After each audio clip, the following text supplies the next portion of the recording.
3. 프라이드와 정체성. 인간과 동물의 차이점. 심리학자, 인류학자, 영장류학자에서 생물학자는 물론 철학자와 경제학자까지 다양한 학자들은 종종 이러한 의문을 제기해왔다. 인류와 다른 종을 구분하는 결정적 요소가 무엇일까? 우리는 어떤 면에서 고유한 존재일까? 어떤 사람은 그것이 미래를 생각하는 능력, 그러니까 미래에 무엇을 원하게 될 것이며 어떻게 느낄 것인지를 예측하는 능력이라고 말했다. 또 문화적 지식을 구축하고 공유하는 능력, 즉 기본적인 기술을 타인으로부터 배움으로써 제각각 혼자서 할 수 있는 것보다 훨씬 혁신적인 진보를 이루어내는 능력이라고 말하는 사람들도 있다.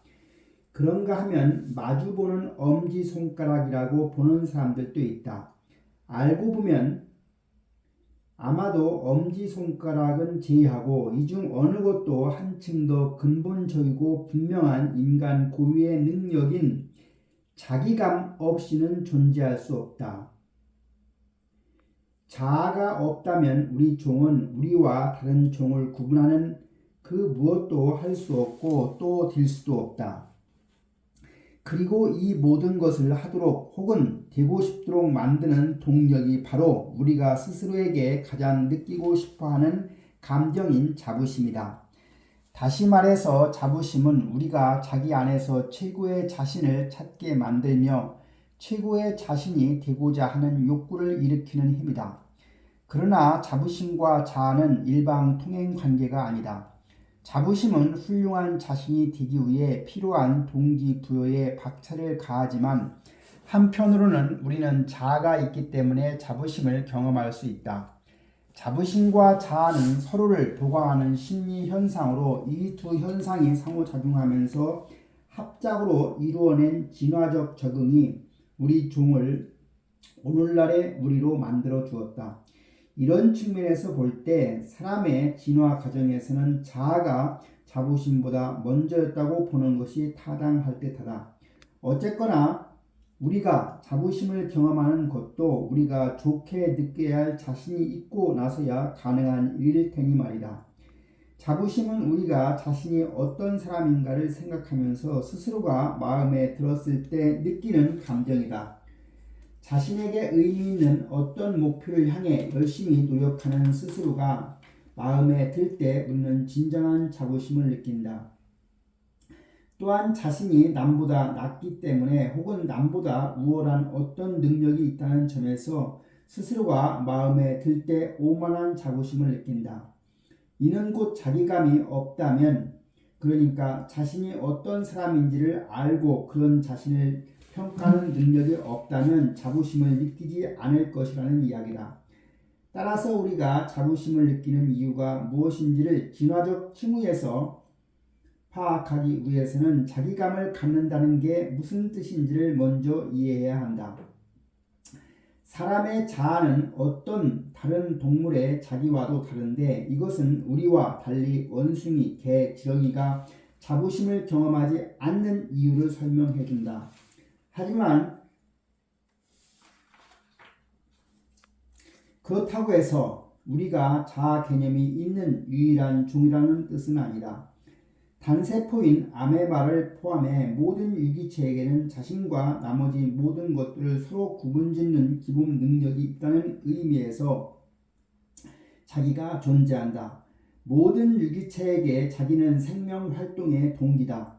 이것이 모든 동물 종이 생애의 많은 시간을 외부 세계의 모든 비자기로부터 자기를 보호하는 데 할애하는 이유다.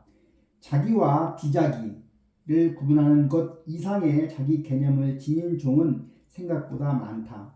일부 종은 자기와 비자기가 어떤 관계를 맺고 있는가에 관해 풍부한 정보망을 축적한다. 예를 들어 침팬지와 오랑우탄은 영장류 간의 관계의 대부분을 규정하는 지배 서열 내에서 자기의 위치를 계산할 수도 있다. 사람도 마찬가지다. 자신이 속하는 모든 집단 내 타인들과의 관계 속에서 자신의 사회적 지위가 어떻게 되는지를 잘 인지하고 있다. 하지만 사람의 자기감은 어떤 영장류 사춘들보다 훨씬 더 복합적이다.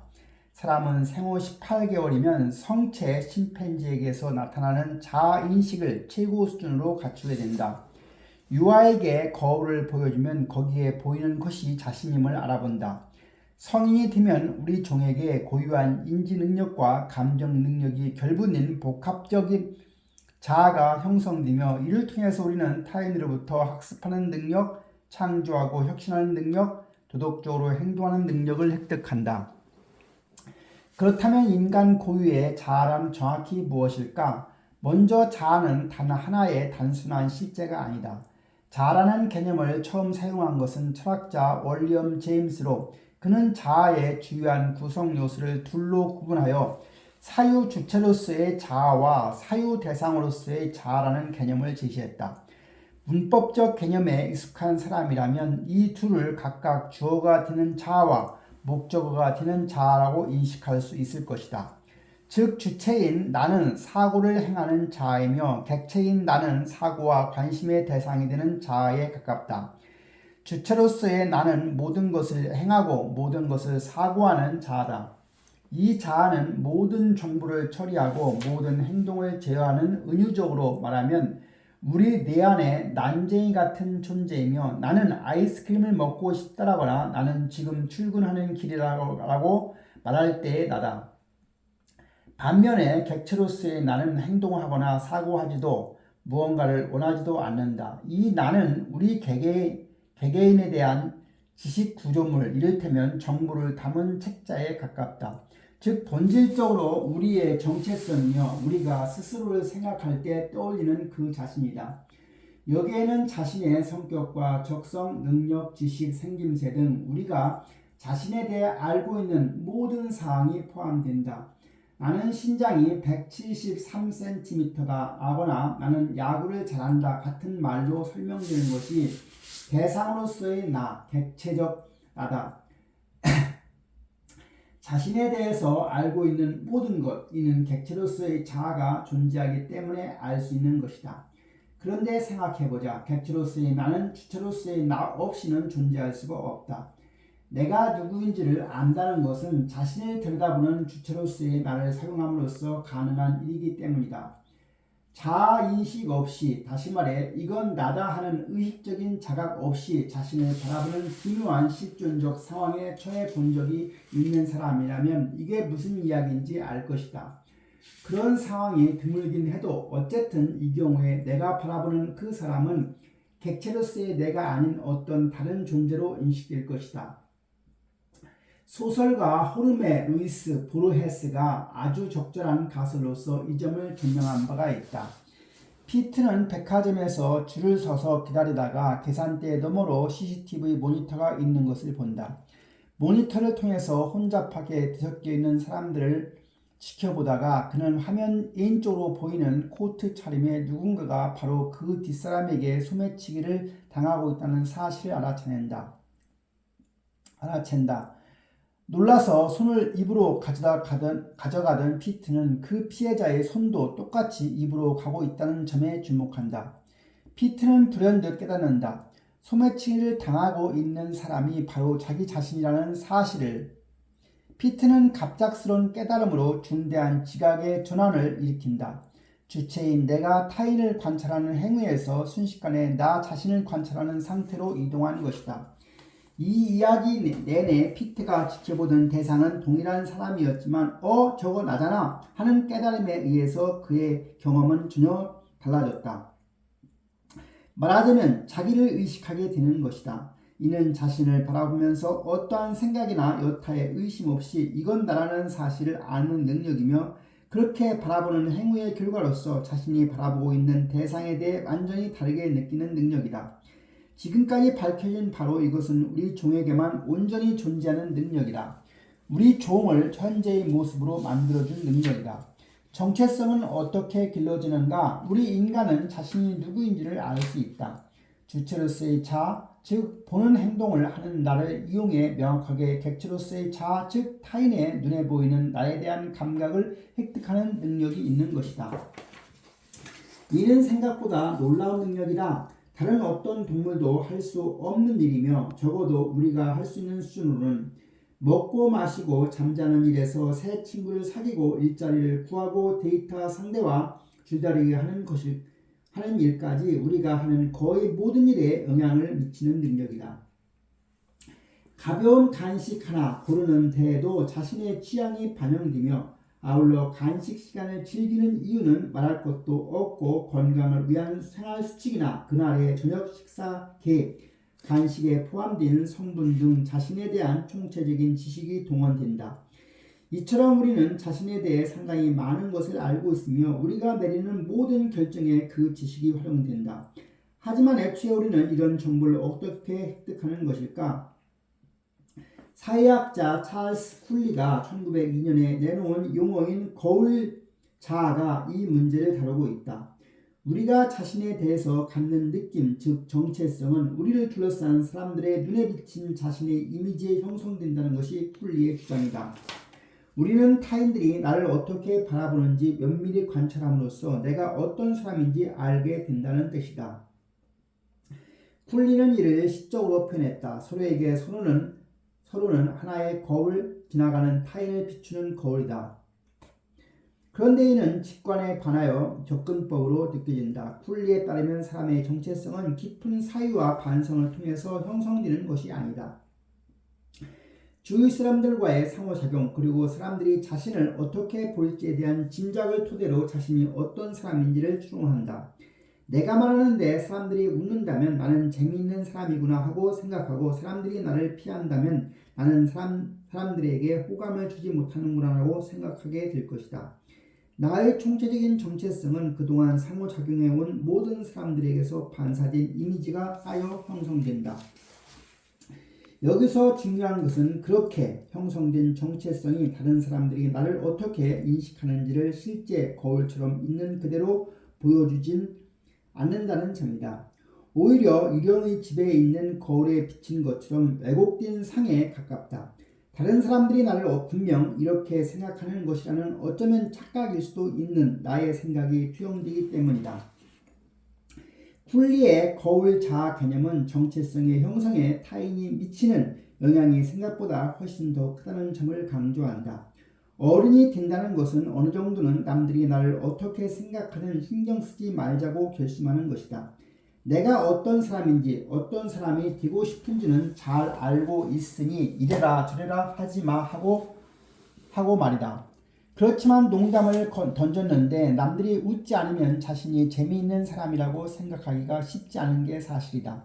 우리는 모두 타인에게 기대어 자신을 정의해야 한다. 물론 그 타인을 우리가 선택하기는 하지만 주변의 친구나 동료, 친목 그룹은 물론 부모가 우리의 정체성 형성에 영향을 미친다는 점은 부인할 수가 없다. 특히 객체로서의 자아가 갓 발달하기 시작하는 유아에게 이러한 타자들은 없어서는 안 될 존재이다. 초기 유아기에는 부모가 자기를 어떻게 보는지와 유아 스스로 자신을 어떻게 보는지에 대한 구분이 없다. 2살 무렵이 되어서야 주체로서의 나를 사용하기 시작하며 그럼으로써 자신에게 타인들과 구분되는 객체로서의 내가 있다는 사실을 깨닫기 시작한다. 유아에게 이 깨달음은 위협적인 경험이다. 가장 아장아장 걸음마를 배우던 아기가 어느 날 갑자기 다른 사람들이 자기를 볼 수 있다는 사실을 지각하는 순간 처음 떠오르는 생각은 숨자는 것이다. 가장 전형적으로 나타나는 반응이 자신의 얼굴을 부모의 무릎에 파묻는 행동이다. 유아의 이런 행동은 부끄럽고 당황한 모습으로 보이겠지만 이는 성인이 경험하는 당황스러움과는 다르다. 걷다가 유리벽에 부딪히는 것을 다른 누군가가 봤을 때 혹은 실수로 동료의 옷에 수프를 쏟았을 때 느끼는 감정과 같지 않다는 말이다. 유아기의 자의식은 수프가 옷에 묻은 사람, 즉 수프가 쏟아진 이 사건에 아무런 책임이 없음에도 자기 옷에 수프가 쏟아졌다는 이유로 자의식을 느낄 동료의 감정에 가깝다. 2살배기 유아가 이렇듯이 옷에 수프가 묻는 동료는 다른 사람들이 보고 있다는 것을 알며 그런 자신이 사람들로부터 평가를 받고 있음을 느낀다. 수프를 뒤집어 쓰기 전까지 그는 더할 나위 없이 프로페셔널한 사람으로 보였다. 객체로서의 자아가 있는 사람이라면 누구에게든 이것은 결코 편안한 감정은 아니다. 정체성 발달의 첫 단계는 자아의식이 생기는 것이다. 이는 나의 자아가 타인의 자아와 다르며 타인에게 평가받을 수도 있음을 인지하는 의식이다. 두 번째 단계에서 긍정적인 평가나 부정적인 평가를 받는 것이 무엇인지를 학습한다. 자의식이 생기는 동시에 유아는 자신이 속한 사회에서 어떤 행동이 적절하고 또 그렇지 않은지를 규정하는 규칙과 도덕적 규범을 학습한다. 이 두 단계가 병행되는 과정이 정체성 발달의 세 번째 단계로 자신의 행동이 사회적 규범에 따라 판단된다는 것을 이해한다.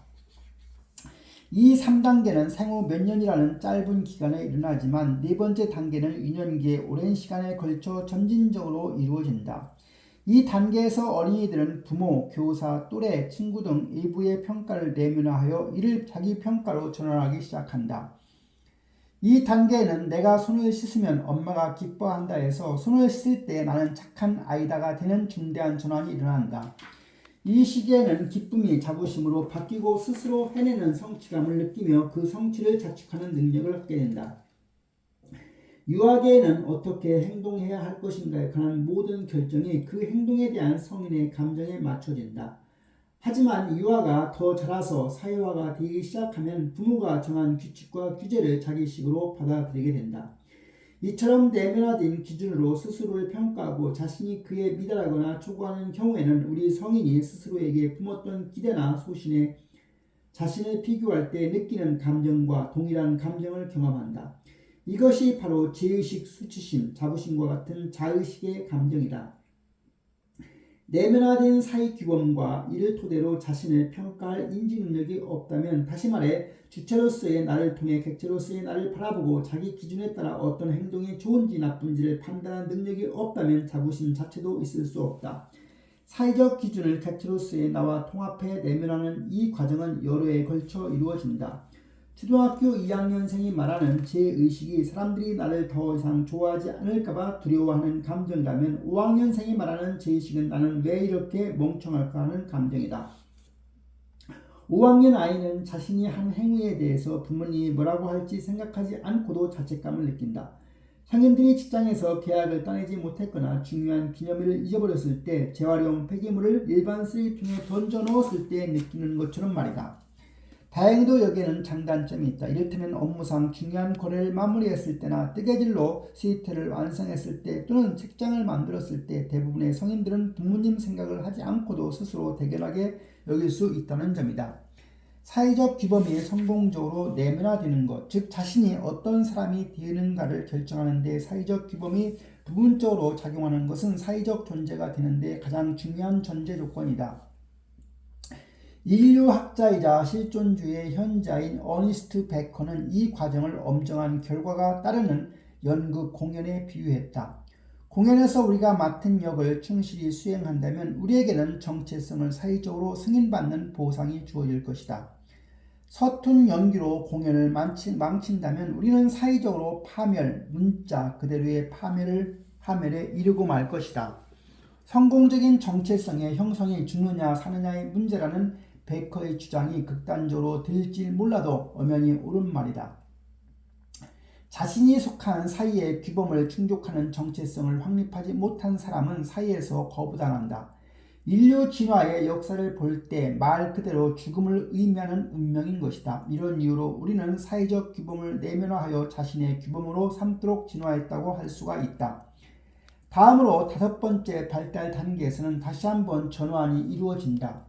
이는 사회 규범이 내면화된 결과로 제의식, 수치심, 자부심 같은 자의식의 감정이 행동의 동인이 되기 시작하는 단계다.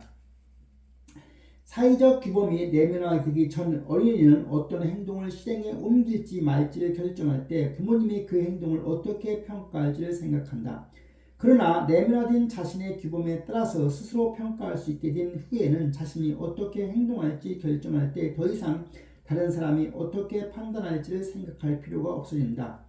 만약 이 단계에 어린이가 옳은 일, 다시 말해 사회가 원하는 일을 하기로 선택한다면 이는 부모님이 그러기를 원한다고 생각해서가 아니다. 아이 스스로 그 일을 하고 싶기 때문이며 아이가 느끼는 감정이 그 아이에게 사회적 규범을 따르는 것이 최선이라고 말하기 때문이다. 발달 심리학자들은 이 전환을 설명하기 위해서 5세와 8세 어린이들에게 복잡한 사회적 상황 두 가지를 상상해 보라고 주문했는데, 하나는 친구의 자전거를 망가뜨린 상황이고 또 하나는 시험에서 좋은 성적을 받은 상황이었다. 그런 뒤에 어린이들에게 이 상황이 되면 어떤 기분이 들 것 같은지, 자신이라면 어떻게 행동할지를 상상해 보라고 주문했다. 5세 아동의 경우에 이들이 느끼는 죄의식이나 자부심의 정도는 어떤 행동을 취할 것인지와 딱히 연관성을 보이지는 않았다. 일부 아이들은 적합한 행동, 즉 자전거 수리비를 내거나 시험을 잘 봤으니 금별 스티커를 주겠다고 말했고, 일부는 그렇지 않았지만 이들이 느끼는 감정과 행동은 거의 무관한 것으로 나타났다. 하지만 8세 아동의 경우는 다른 양상을 보였다. 여전히 적합하지 않은 행동을 취할 것이라는 대답이 많았지만 일부 아이들은 옳은 행동을 할 것이라고 답했다. 그렇게 느꼈기 때문이라는 것이었다. 8세 아이들은 자전거 사고로 죄책감을 많이 느낄수록 자전거 수리비를 부담하겠다는 답이 많았으며, 자부심을 더 많이 느낀 아이들이 스스로에게 더 많은 금별 스티커를 주는 것으로 나타났다. 이 연구가 의미하는 바는 명확하다. 일정 연령 이상의 어린이는 성인과 마찬가지로 스스로에 대해서 좋은 기분을 느낄 행동을 선택한다는 것이다. 결과적으로 자부심을 느끼고 죄의식을 피하려는 이런 감정은 사회가 우리에게 바라는 바, 즉 우리를 좋은 사람으로 만들어줄 모든 행동을 하게 만드는 동기가 된다. 우리가 가진 객체적 자아는 상당 부분 타인이 바라보는 나가 내면화된 이미지이며, 여기에 사회적 규범과 규칙에 대한 이해가 결합된 것이다. 따라서 자부심은 객체로서의 내가 사회가 원하는 바를 행하고 있음을 주체로서의 내가 인식할 때 느끼는 감정이다. 객체로서의 나는 사회적 존재로 살아간다는 것이 무슨 의미인지, 사회 안에서 자신의 위치가 어디인지를 말해준다. 그렇다면 자부심은 우리가 사회의 기대치를 충족하고 있는지 아닌지, 우리가 어느 정도로 좋은 사람인지 혹은 그런 사람에 가까워지고 있는지를 말해주는 내면의 바로미터라고 할 수가 있다. 이때 좋은 사람이란 우리가 속하는 사회적 집단이 바라는 바에 따라 규정된다. 이처럼 자부심은 우리에게 사회가 바라는 방식으로 행동하게 만드는 동기이다. 우리는 사회가 우리에게 바라는 바를 유념할 때 그 일을 성공적으로 해낼 수가 있다. 즉 이상적인 객체로서의 자아를 확립하고 우리가 되고자 하는 사람이 될 수 있는 것이다. 수많은 연구가 이를 증명해왔다. 자신의 정체성, 그러니까 자신이 어떤 사람이며 또 어떤 사람이 되고자 하는지를 잊지 않는 사람일수록 사회가 중시하는 가치를 추구한다. 한 가지 예를 보자. 한 실험에서 발달 심리학자들이 7세와 8세 어린이들에게 볼링 게임을 하게 했는데, 이긴 사람이 상을 받되 원한다면 다른 아이들이 상을 줘도 된다고 설명했다. 또한 다른 아이들이 더 달라고 할 경우에 적어도 몇 개의 상은 나눠줘야 한다는 규칙을 알려주었고, 실제로 그렇게 행동했을 때 실험 진행자는 이 어린이에게 "와, 꽤 많이 나눠줬구나. 너는 언제든 다른 사람을 도와주고 싶어하는 아이인가 보네. 넌 아주 친절하고 남을 도울 줄 아는 사람이라고 말하거나, 와, 꽤 많이 나눠줬구나. 가엾 쓴 친구들에게 상을 나눠줬다니 잘했다. 그건 친절하고 남에게 도움이 되는 행동이었어 라고 말했다. 당신이 앞의 문장을 재빨리 읽었다면 두 실험 조건의 차이를 놓쳤을지도 모른다. 천천히 읽어봐도 그 미묘한 차이가 무엇을 의미하는지는 잘 모를 수도 있다. 자, 생각해보자. 실험에서 친구들에게 상을 나눠준 아이들은 모두 칭찬을 받았다. 하지만 첫 번째 조건에서는 관대한 행동을 정체성의 문제로 설명했다.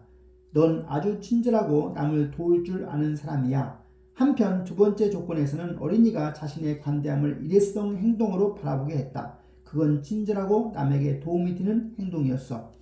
실험 결과 첫 번째 조건의 메시지를 받은 어린이들은 두 번째 조건의 어린이들보다 더 연구원들이 준 색연필을 친구와 나눴다. 두 번째 조건의 메시지를 받은 아이들은 앞서 언급하지 않은 세 번째 실험 조건이던 상을 나눠주고도 아무런 반응을 받지 않은 어린이들보다 덜 관대했다. 이는 단순한 강화, 즉 어느 한 영역에서 한 가지 행동에 대한 칭찬은 그와 약간 다른 영역에서 장차 이루어질 행동을 결정하는 데 아무런 효과를 미치지 않음을 시사한다.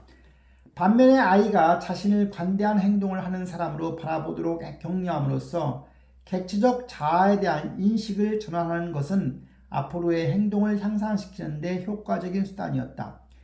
딤딤이에 대해 칭찬해 주면 아이는 스스로 그에 걸맞게 행동하고 싶어 한다.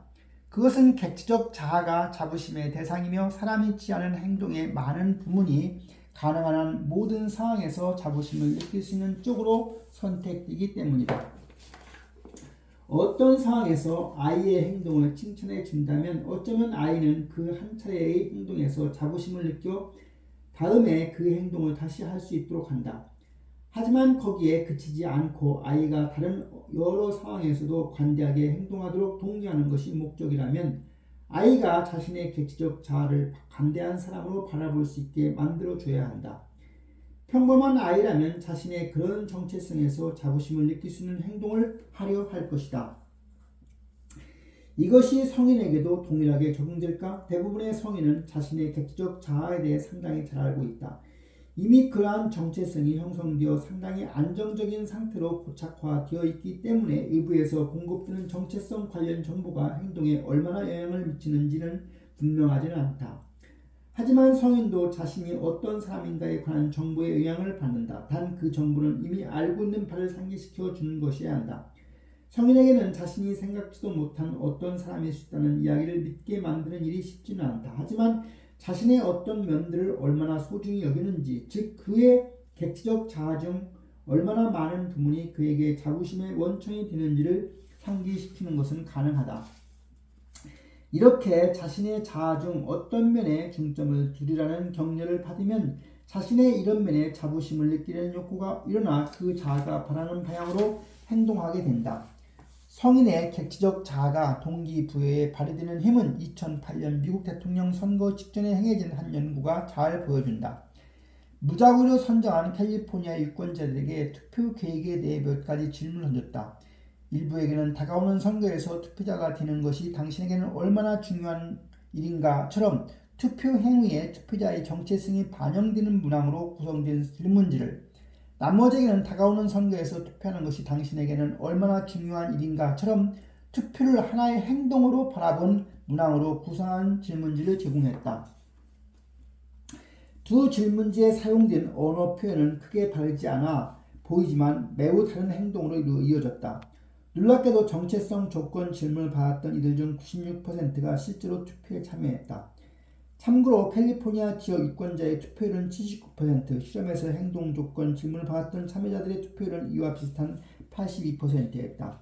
총 유권자 수를 고려한다면 접전 상황일 때 이 정도의 차이, 즉 참여자 13 내지 17%의 투표 행위의 변화를 가져오는 것만으로도 선거의 판세가 바뀔 수도 있다. 이 실험을 진행한 연구자들은 이 결과가 민주주의 기초에 대한 크게 시사하는 바가 있다고 했지만 한편으로 객체적 자아와 우리가 그 자아에 대해 느끼고자 하는 자부심이 행동을 결정하는 데 미치는 영향에 대해 시사점이 있다고 볼 수가 있다. 투표가 얼마나 중요한지에 대한 질문을 받았지만 투표를 하지 않는 피험자들은 나쁜 사람이라서 그런 행동을 한 것이 아니다. 유권자로서 그들은 자신의 정체성 안에 투표자로서의 나라는 표상을 심어 두었을 것이다. 그러나 투표 당일에는 이 실험에서 받았던 자극이 그 표상을 활성화시키지 못했고 대신에 부모로서의 나, 열심히 일하는 직원으로서의 나 등 자아의 다른 측면이 더 두드러지면서 다른 행동을 취하도록 이끌었을 것이다. 우리는 자아 안에 내면화된 사회 규범은 단 하나만 존재하는 것이 아니다. 속해 있는 사회 집단별 각각의 규범이 내면화되어 있다. 따라서 주체로서의 내가 객체로서의 나에게 주의를 집중한다고 해서 우리가 항상 우리에게 혹은 우리가 속한 모든 공동체에 좋은 행동을 취할 수 있는 것은 아니다. 도시 빈민가의 마약상들 간에 흔히 통하는 규범을 생각해보자. 의리 또는 투철한 직업 정신처럼 구성원 개인과 그가 속한 집단의 공이 이루어온 규범들이 있다. 그런가 하면 단골 고객을 늘릴 목적으로 위험하고 중독성 강한 마약을 아이들에게 접하게 하는 관행이 있는데 이는 마약상들이 이루고 있는 집단보다 큰 범위 사이 안에서 심각한 문제가 되는 규모입니다. 또 총기 소지라든가 경쟁 집단 간의 총격전 등은 일반 사회와 구성원 모두에게 해가 되는 규모입니다.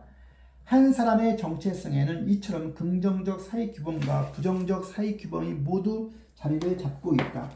따라서 부정적인 정체성과 관련된 규범을 상기시키는 요소는 그에 상응하는 문제적 행동을 유발할 수가 있다. 한 예로 풀고갱은 그가 간절히 원했던 자아 안에서 자부심을 느끼기 위해 자신이 속한 파리 부르주아 사이의 규범과 자유로운 예술 세계의 규범을 맞바꾸었다. 아내와 자녀를 버리고 10대 여성들과 문제 많은 관계를 맺은 것이다. 어떤 사람의 정체성을 상기시키는 것이 결코 이상적이지는 않는 결과를 낳을 수도 있다. 가령 한 연구에서 심리학자들은 소수 인종인 동시에 저소득층인 중학생 그룹에게 그들의 사회 경제적 지위에 대해 상기시켰다. 계층화된 사회에서 살아가는 사람들에게 사회 경제적 지위가 객체적 자아에서 대단히 중요한 위치를 차지한다. 연구자들은 학생들에게 건강 관련 지식을 평가하는 퀴즈를 냈다. 이 학생들은 영양가 있는 식사, 충분한 수면, 운동 등 건강을 증진시키는 행동을 주로 중산층 백인들의 생활 방식, 즉 자신들이 속하지 않는 사회의 규범으로 여기는 경향을 보였다. 한편 마찬가지로 소수 집단에 속하는 학생들에게 건강 지식 퀴즈에 앞서 주체인대가 인종, 민족 성원으로서의 객체인 나에게 중점을 두도록 하는 과제를 냈다. 예를 들면 다양한 인종과 민족이 나열된 지문 아래에 있는 나는 뭐뭇이다 하는 문장을 완성하는 과제였다. 퀴즈를 푼 결과 이 학생들은 역시 소수 집단에 속하지만 이를 상기시키지 않고 퀴즈를 풀었던 학생들보다 낮은 점수를 받았다. 설명하자면 이 학생들은 건강한 생활 방식에 맞지 않는 객체로서의 나의 한 측면에 대한 언급을 들은 뒤에 그 자아가 바라는 방식으로 행동하게 되었다. 이미 알고 있던 건강 지식을 말 그대로 싹 잊어버린 것이다. 결국 자아를 구성하는 각각의 모든 요소 혹은 최소한의 현재 마음속에 있는 요소에 대해 자부심을 느끼고자 하는 욕구는 문제가 될 만한 행동을 장려할 수 있으며 심지어는 동일한 자아를 구성하고 있는 다른 요소에 저해하는 행동을 하게 할 수도 있다. 이는 우리가 자신의 이상적인 자아와 일치하는 행동을 할 때 가장 자부심을 느끼기 때문이다. 그런 정체성 혹은 정체성의 특정 부분을 떠올릴 때 우리는 특히 더 그에 맞게 행동하려는 경향이 있다. 정리하자면 우리는 정체성을 구성하는 많은 요소 중 현재 마음속에 떠오른 요소가 가장 바라는 행동을 한다. 그 행동이 자아의 나머지 요소에 이로운지 해로운지는 상관이 없다. 우리는 사회적 존재인 까닭에 우리가 되고 싶어하는 이상형도 우리 사회 혹은 우리가 살고 싶은 사회에서 바람직한 유형을 꼽는 사람인 경우가 상당히 많다. 이는 법과 사회에서 요구하는 행동 규칙을 준수하고 남에게 대접받고자 하는 대로 남을 대접하는 집단의 기본을 존중하는 사람을 의미한다. 어떤 사회에 속한 사람이든 대부분의 시간을 그 사회가 정한 규칙을 지키며 살아가는데 그렇게 해야 스스로에 대해 좋게 느낄 수 있기 때문이다. 하지만 사회적 집단은 우리가 좋은 사람이 되기만을 바라지는 않는다. 그 집단이 정의하는 좋은 사람이 어떤 것이건 말이다. 물론 어린 시절에는 착하다, 남에게 너그럽다, 성실하다 등의 평가를 받은 것만으로도 대개 자부심을 느낀다. 하지만 성인이 되면 사회는 우리에게 그 이상의 것을 기대하며 따라서 우리 스스로도 자신에게 그 이상의 것을 기대하게 된다. 우리 대다수는 좋은 사람이 되고 싶어한다. 하지만 한편으로는 대단한 사람이 되고 싶은 욕구도 있다. 우리는 놀라운 사람, 유능한 사람 또는 성취한 사람이 되고 싶어한다. 즉 성공하고 싶은 것이다. 우리 안에 객체적 자아가 자부심을 느끼려는 욕구 때문에 우리를 방황하게 만들 수 있는 것처럼 지금 마음속에 중요하게 여기는 정체성이 어떤 것이냐에 따라 그 자아는 우리로 하여금 성공을 향해 나아가게 만들 수도 있다.